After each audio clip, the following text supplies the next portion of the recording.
नमस्कार, मैं महेश पांडे योग साधना में आप सबका स्वागत करते हैं। आज का विषय उपवास और डाइटिंग। डाइटिंग जिसका हम लोग दुरुपयोग करते हैं, इस शब्द का दुरुपयोग करते हैं। इस शब्द का वर्णन हमारे योगी ऋषि महर्षि मिताहार के रूप में किए हैं, जो कि पुस्तकों में लिखा हुआ है। आप घेरन संहिता के पुस्तक में इसको अध्ययन कर सकते हैं। बहुत ही अच्छी तौर से इसका वर्णन किया गया है। तो हम मुख्य बिंदु पर आते हैं।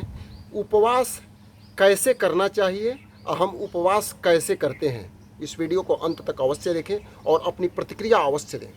उपवास हम कैसे करते हैं, सबसे पहले हम इस पर चर्चा करेंगे। यानी उपवास में क्या हम गलती करते हैं।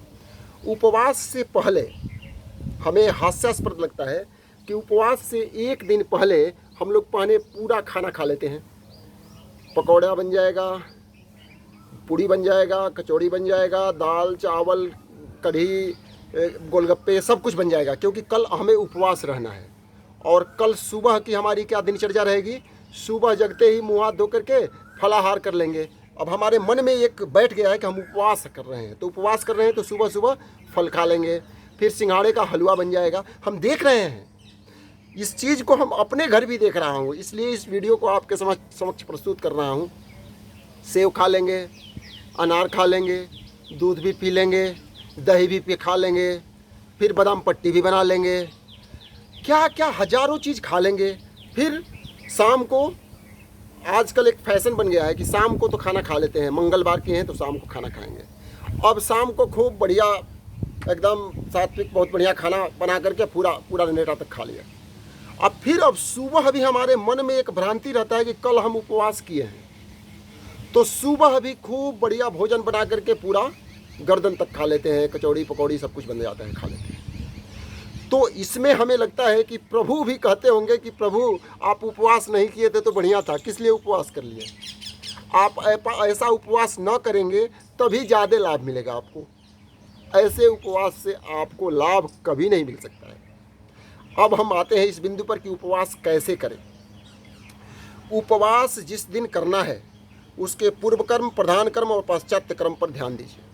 पूर्व कर्म, उपवास से एक दिन पहले सात्विक भोजन करने का प्रावधान बनाया गया है। जो लोग हमारे क्षेत्र से बिलोंग्स करते हैं, बिहार से बिलोंग्स करते हैं, वो देखे होंगे कि छठ पूजा में उपवास कैसे किया जाता है। इवेनी एकादशी के व्रत में एक दिन पहले कैसे रहा जाता है, क्या प्रावधान बनाया गया है, उसको देखिए, अपने संस्कृति को टटोलिए।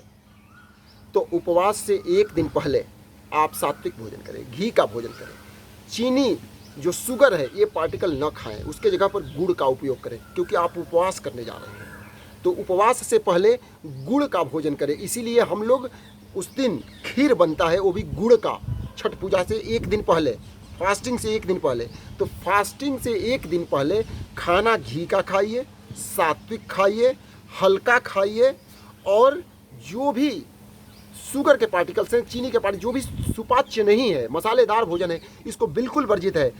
प्याज लहसुन ये सब वर्जित है। आपको मानना है मानिए, नहीं मानना है ना मानिए, लेकिन ये हमारा अध्ययन और अपना अनुभव भी बता रहा है। प्याज लहसुन मसाला, घी, तेल, ज़्यादा मसालेदार भोजन, गरिष्ठ भोजन, ये सब एक दिन पहले आपको त्याग देना है, तभी फास्टिंग का पूर्ण लाभ मिलेगा। तो आपको मंगलवार को फास्टिंग करना है तो सोमवार को पूर्व कर्म करना है, मीन्स उस दिन बिल्कुल सात्विक हो जाना है। अब मंगलवार को आपको बिल्कुल किसी एक प्रकार का ही भोजन करना है। भोजन मीन्स रसाहार यदि कर रहे हैं, मीन्स कुछ भी ले रहे हैं। कुछ लोग बोलते हैं कि फास्टिंग में भूख लग जाती है। अरे तो उपवास कैसा हुआ जिसमें भूख नहीं लगे आपको? भूख लगी, अब खा ही लेंगे तो फिर उपवास कहाँ से? तो जिस दिन उपवास आप कर रहे हैं उस दिन एक प्रकार का ही कोई रस लीजिए। जैसे आप अपने जीवन में उतारिए, फायदा होगा जरूर, आपका वेट लॉस होगा, आपको बहुत सारे उत्थान होगा, शरीर का सर्वांगीण विकास होगा। हम बता रहे हैं वैसे कीजिए। आप एक प्रकार का रस लीजिए, या तो नींबू पानी ही लीजिए दिन भर, या तो सेव का ही सेवन कीजिए दिन भर। अब सेवन करने का मतलब ये नहीं कि पूरा सेवन कर लें।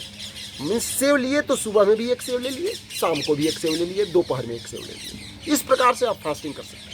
यदि मिल्क ले रहे हैं तो मिल्क ही एक गिलास सुबह ले लिया, आधा गिलास सुबह ले लिए, आधा गिलास शाम को, आधा गिलास दोपहर में। ऐसा नहीं कि मिल्क भी ले लिए, दही भी ले लिए, बादाम पट्टी भी ले लिए, सिंघाड़ा का हलवा भी खा लिए, और नहीं तो केला भी खा लिया, तो फिर फास्टिंग हुआ कहाँ? हम भगवान से भी चीट कर रहे हैं, ऊपर वाले प्रभु भी कह रहे होंगे कि हमें भी धोखा दे रहा है फास्टिंग के नाम पर। तो उस दिन आप या तो अनार ले रहे हैं तो आप फास्टिंग में बनाइए कि एक दिन, आज इस मंगलवार को यदि केवल सेव ले रहे हैं तो अगले मंगलवार को केवल अनार लेंगे, उसके अगले मंगलवार को केवल मिल्क लेंगे, उसके अगले मंगलवार को केवल दही लेंगे। यदि इस प्रकार से उपवास बनाएंगे तो आपको बहुत लाभ होगा। अब उसके बाद इसके साइंटिफिक रीजन भी है कि हमारे शरीर के अंदर कुछ विषाक्त जीवाणु होते हैं जो हमारे शरीर को दूषित करते हैं, शरीर में रोग व्याधि लाने का प्रयत्न करते हैं, उनको मारने में ये बहुत ही कार्य करता है। जैसे हम हर प्रकार के भोजन नहीं लेंगे तो विषाक्त जीवाणु अपने आप मर जाएंगे।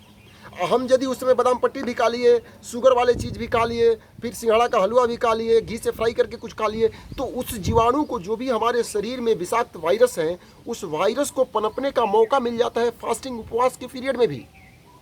इसलिए उपवास का हमें लाभ नहीं मिल पाता है।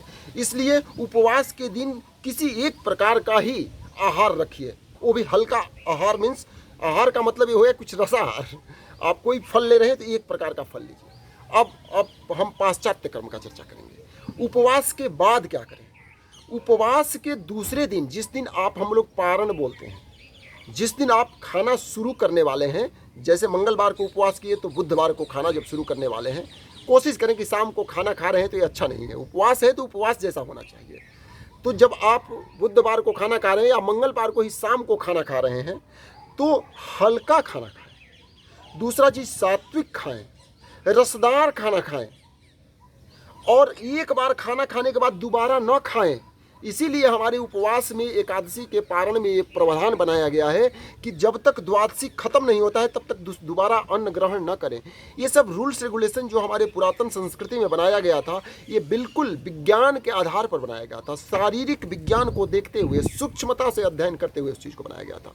तो जब हम खाना खाते हैं, पारण शुरू हो गया तो बस शुरू हो गया। अब एक तो पाचन तंत्र को रेस्ट दिए हैं, वो कार्य करने में अभी अक्षम है, उसको धीरे धीरे जागृत करना है।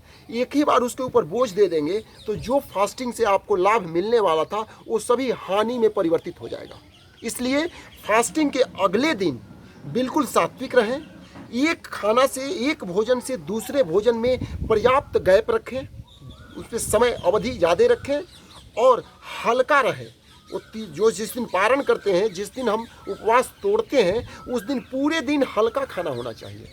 फिर तीसरे दिन से ही आप खाना नॉर्मल कीजिए, भोजन नॉर्मल कीजिए। गरिष्ठ भोजन उपवास तोड़ने के दिन न खाइए, अन्यथा आपको उपवास का लाभ नहीं मिलेगा। अंत में मैं एक श्लोक बताऊंगा, उसमें बताया गया है कि शुद्धम सुमधुरम स्निग्धम, खाना कैसा होना चाहिए बताया गया है। शुद्धम सुमधुरम स्निग्धम उदरार्ध विवर्जितम भुज्यते सुरसम प्रत्यम मिताहारम इमम विदुः। ये हिरण्य ऋषि का लिखा हुआ है श्लोक है कि शुद्ध खाइए, मधुर खाइए, स्निग्ध खाइए, मीन्स चिकना चीज़ उसमें होना चाहिए।